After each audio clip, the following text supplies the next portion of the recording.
Hello, everyone. Welcome to another episode of this podcast, The Complete Football Pod. My name is Mike. I hope you're all doing well. Briefly today, I'm going to be talking about the Premier League review games over the weekend.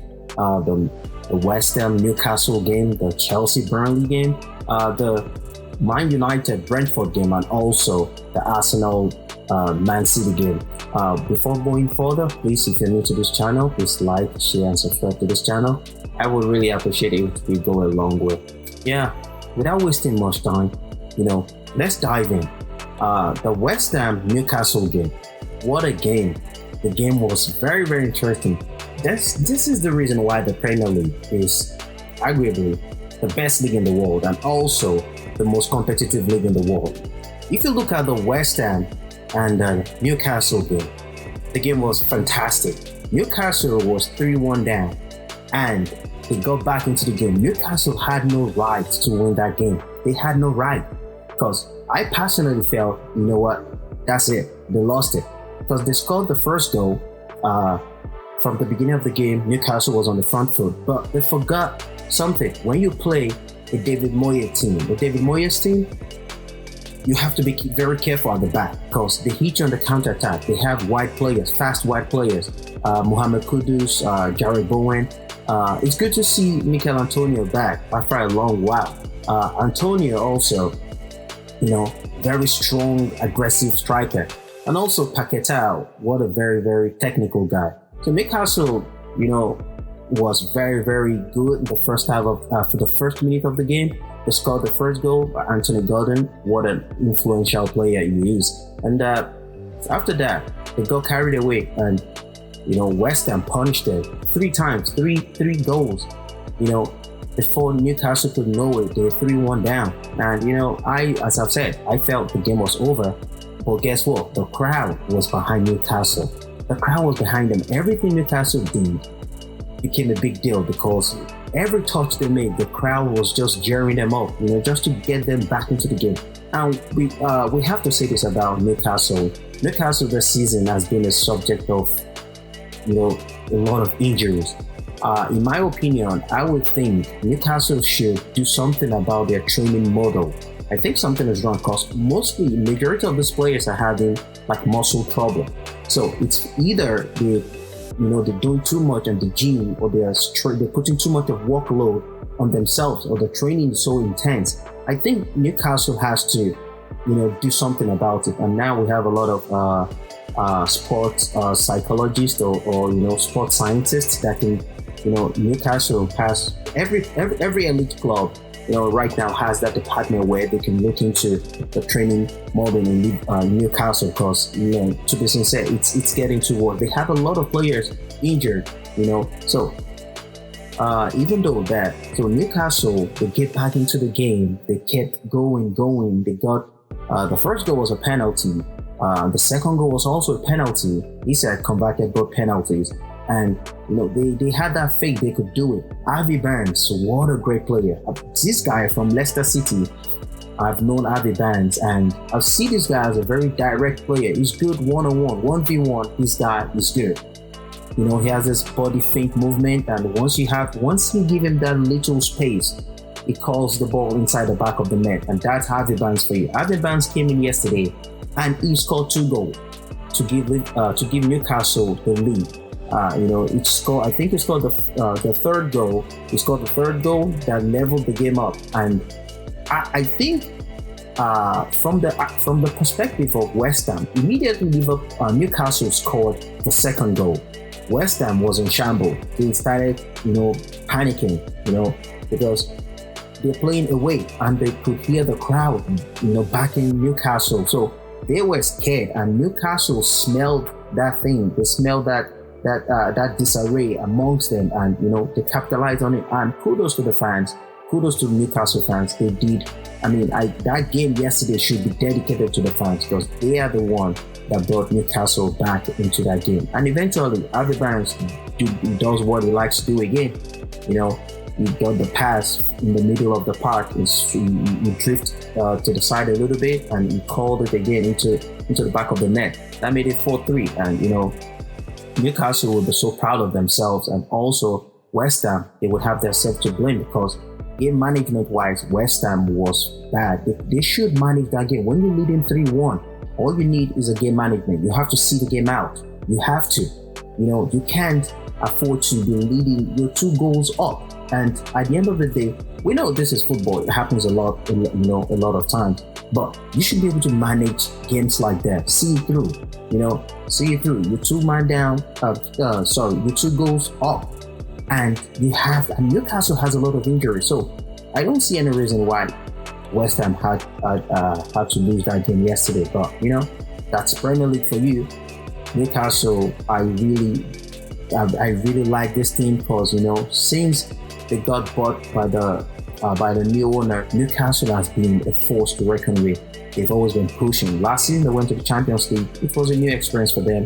They got, I think they were knocked out of the Champions League, but they never stopped. They kept going. And one thing I've loved about Newcastle, the management of that team, they've been bringing in players, good players that could play as a team, not a star player that we would all think a new owner will bring into a club. But they're bringing in good players that could play together. So that's how they won the game yesterday. I'm really happy for them. So let's go to Chelsea Burnley. Yeah, Chelsea Burnley game. I mean, this sums up, with all due respect to Chelsea fans, this sums up Chelsea this whole season. As a matter of fact, this sums up Chelsea the moment they had a new owner. The new Todd Bowley era, I don't think it's going good. It's not going good. It's not a matter of I don't think. We can see it's not going good.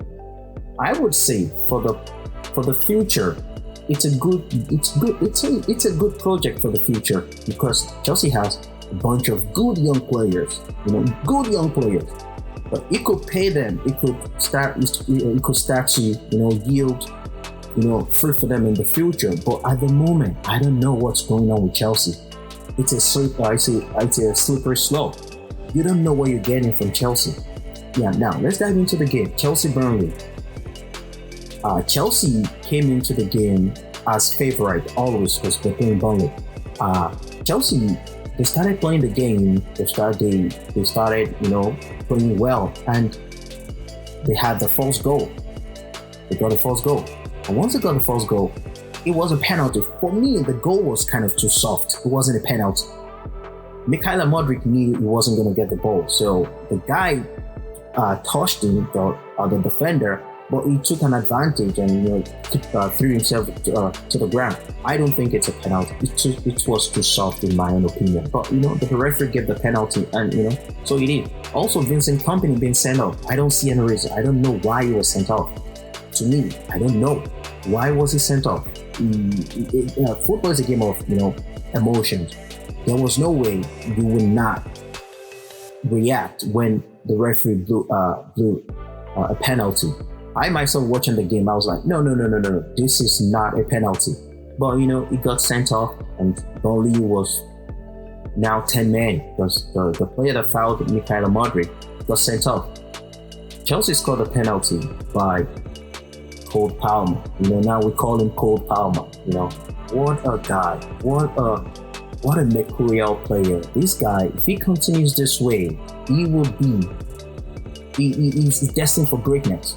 Because this guy, now the maturity and the confidence Cole Palmer has now, it's beyond imagination. He's still young and he has the confidence.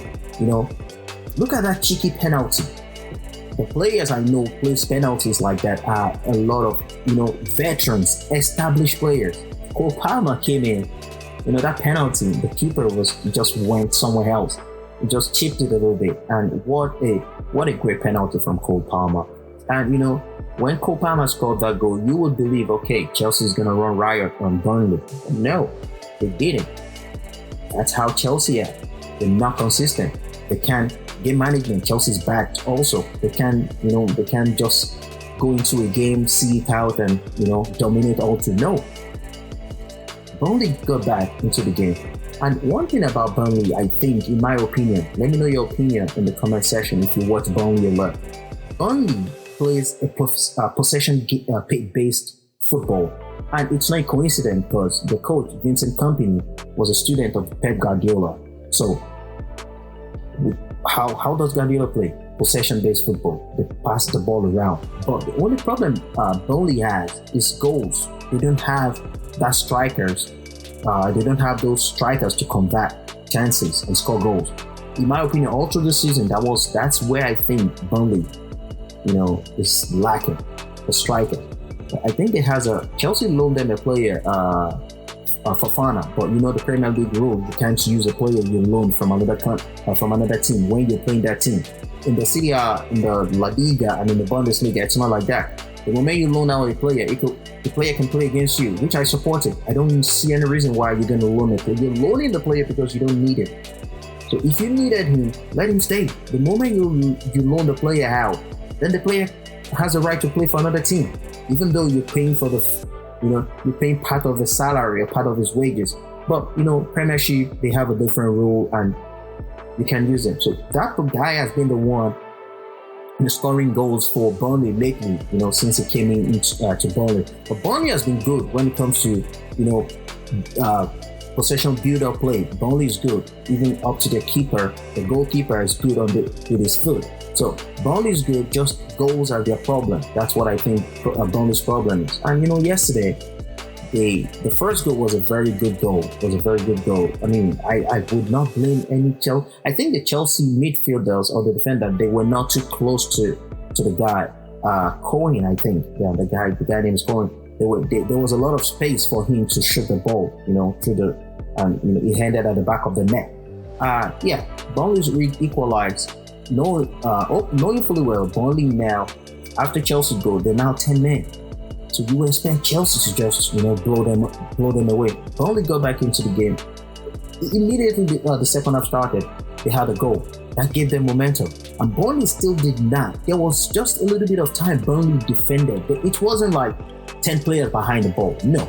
They had like a 4-5 formation. There was no striker, but a 4-5 formation. If they had the opportunity, they still pass the ball around, because it teams like that, if you're playing 10 man down, if your opponent doesn't have the ball, which 9 out of 10 times, they have most of the ball. If they don't have the ball, they can't punish you. So that's why when they have the ball, they want to keep it as much as they can so that Chelsea doesn't have the ball. But Chelsea created a lot of chances, but they could not score. They could not score a goal. Now, after the 1-1, game on. Chelsea kept intensifying more effort going forward, intensifying effort going forward. What happened? They got another goal.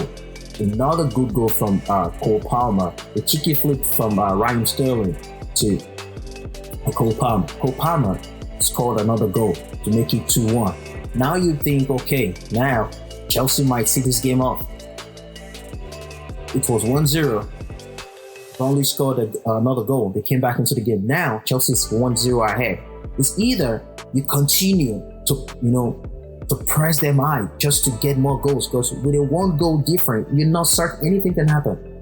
Guess what? That was what happened. Burnley, one way or the other, got into the game again, and they got a goal to make it 2-2. Now, I don't know if I should blame the Chelsea players or the Chelsea coach, because when you look at Chelsea too, you don't see consistency. You don't see consistency. These players are good enough. Though they're young. If you ask me about my opinion, let me know your opinion on the comment section. The way Chelsea set up this team it doesn't make sense to me, because when Todd Bowley came in, he sold all the veterans. No, let them mix with these young guys, with these young players. Let them learn from them. But no, that was not what he did. So all the old players were just like 11 players left. Now you're bringing in new players, young good players. I think they are young good players, because most of them does not have a Premiership experience. They're too young. So 2-2, and Chelsea was lucky to get it to. Also Chelsea was also lucky to get a draw yesterday, because this guy Rodriguez came in and he had some decent chances that hit the back of the net. Mind you, the second goal for Burnley was Petrovic's fault, Chelsea's goalkeeper's fault. I don't know what he was thinking. if he wanted to catch the ball, he could catch the ball. The ball was within his proximity, within his hands. So I don't know what he was thinking. He was thinking if he should catch the ball or if he should, punch the ball away. I don't know what he was thinking within that split seconds. That was an howler from him. I mean, I still think he's better than Robert Sanchez, but he would learn from this because he's also a young goalkeeper. I've said in my previous episode that this guy is Chelsea's number one right now, not Sanchez. Robert Sanchez. Robert Sanchez makes a lot of mistakes more than Petrovic, and Sanchez gambles a lot. So that's why I would say Petrovic. But he made a mess yesterday, and he would really feel bad about that mistake. And Chelsea kept on playing, but you know what? They couldn't get any goal. So, end of story. Chelsea 2-2. Like they always do, Burnley should not be a problem for Chelsea. And that's how we went. So I don't know. Going forward, like I said, it's safe to say Chelsea is a mid-table team for right now. No doubt, 100%. They're a mid-table team. So that's how we went. Let's go to Man United Brentford. Wow, that was another interesting game. Before I move further, please do like, share, and subscribe to this channel. It will go a long way for me. It will go a long way for this to help this channel.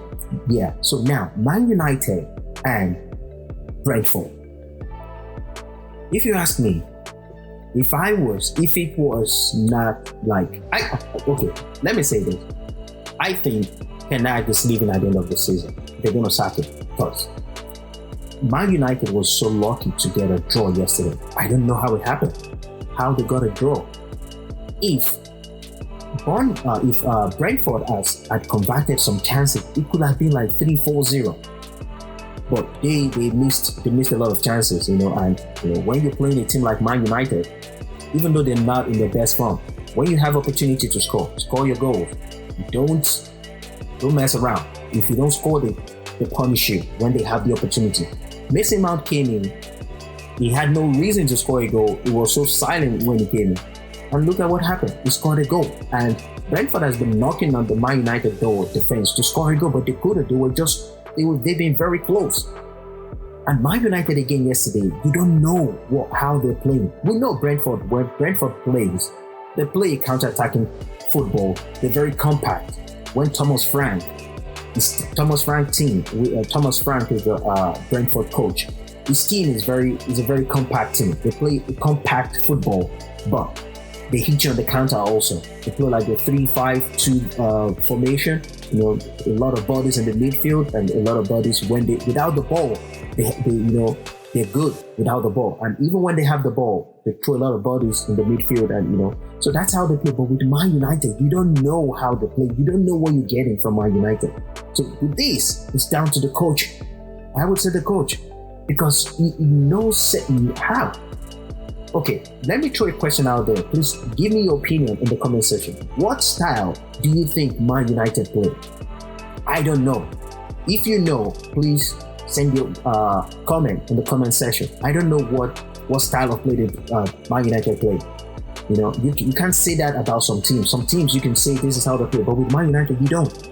If you ask me, I don't. But I've seen Man United play counter-attacking football this season, and they've been kind of dangerous. So I would say, with my own understanding or the way I've seen Man U play, counter-attacking football, but they're not even playing it. They're not. So I think Ten Hag and his backroom staff has to go. Yes. They're not. There's nothing positive they're bringing into the team. So I think if he's being sacked, no hard feelings. He deserves it. He deserves it. He deserves it a lot. So that is how it ended. 1-1. So Brentford was lucky to get a goal back after Mason Mount. Actually, Man U thought they actually won that game. But if Man U had won that game, it would be the greatest cheat in the world in the history of football. Because Man U never decided they did not deserve to win that game. They did not. No, they don't deserve it. But football is funny sometimes. Man U scored, and like 2 minutes after, Brentford equalized to make it 1-1. And good for them, because if they had not equalized, it would have been they would have found themselves to be blamed for for that, getting a lot of chances without scoring goals. So it ended like that, 1-1, and that was how it ended. So now let's talk about the Arsenal and Man City game. My honest opinion, I think this game was boring to me. To me, it was boring. Man City was passing the ball around. Arsenal actually sat back. That was the tactics Arteta came with, which I would give Arteta that applaud. I would applaud him for coming with a tactic that we're not losing this game. That was the plan. We're not going to lose this game. That was what Arteta would probably tell the Arsenal players. You're not losing. If you don't score, they don't score you. And Arsenal, they stuck to the game plan, and they came out with a point, which is okay for them. But Man City was passing the ball around. Arsenal had no problem with that. At the point, I thought Arsenal was going to come out, because you don't really see Arsenal, playing a defensive game. But sometimes you do what you have to do. So Man City was passing the ball around. There was really no threat. I was surprised with Guardiola taking up Phil Foden, because Foden is a player that makes things happen. Once he has the ball, I give kudos to Kovacic also today. Kovacic did a great job. I mean, he helped at the back, even though one or two times he made a mess of the ball, and he lost possession. But in all of the time he was on the field, it was a decent game. Rodri. We all know how Rodri is very, very influential in Man City's style of play, and is the connection between the back line and the forward players. So good game. Doku not really he actually is kind of struggling at that side of the game. And who else? Haaland, not really a good game also, because Gabriel Magalhaes and Saliba, they did a great job, he went through hell today, because those two strong defenders, he had no chance. Also, he had no chance against them. So Arsenal, for the part of it, they stuck to their plan, and it worked out for them. So you can't really say much about this game, because there was no really a lot of things happening. Arsenal came with a defensive mentality, just to ride the wave, if they're not scoring, Man City would not score. So, but Man City was also creating, passing the ball around, but they never created a lot of chances. So you could not really say a lot of things happened during this game. So to me, that was why I said it was boring. This is not like Man City and Arsenal. I give kudos to Arsenal for another thing they're doing. Arsenal is now this club where you can't bully them anymore, because they also have players that bullies you. We used to know Arsenal to be this soft, tender team, possession, soft team. But Arsenal now, they're a different animal. So, and Man City does not like you being in their face. So, and that was what Arteta did today. I think Arteta, being under Pep before, it's causing Pep a lot of. I think this guy knows Pep to some extent. So it would probably, if Pep is trying to do something, you would probably know, okay, this is what Pep is trying to do. Let me match it. So he trained under Pep as an assistant manager. So what do you expect? He would know Pep more than some other coaches. And Arteta himself also, he learned from Pep, but he himself, his understanding of the game is helping him right now. And no doubt about it, Arsenal right now are title contenders, whether you like it or not. Arsenal, the Arteta's project in Arsenal has been a success. Even if they don't win this season, they don't win this league again, it's still a success, because you see them improving season over season, and they're getting closer. Yeah, I made a video on a previous episode in which I said Man City. I still think Man City will win this league, right? But like I said also, we still have 9 games, because Liverpool won today. They defeated Brighton 2-1. So now Liverpool tops the table, then Arsenal second, then Man City third. But Liverpool does not really. Liverpool, I don't think they have a lot of tough games coming up.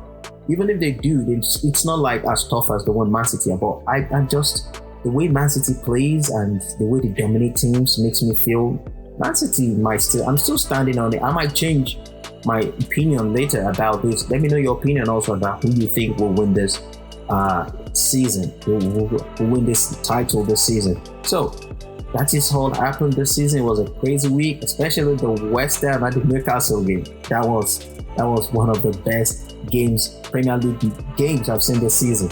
So this will be the end of this podcast today. Thank you so much for your time. Thank you so much for spending some time with me. Please don't forget to like, share, and subscribe to this channel. It will go a long way, and I would appreciate it. All right, bye for now. See you again next time.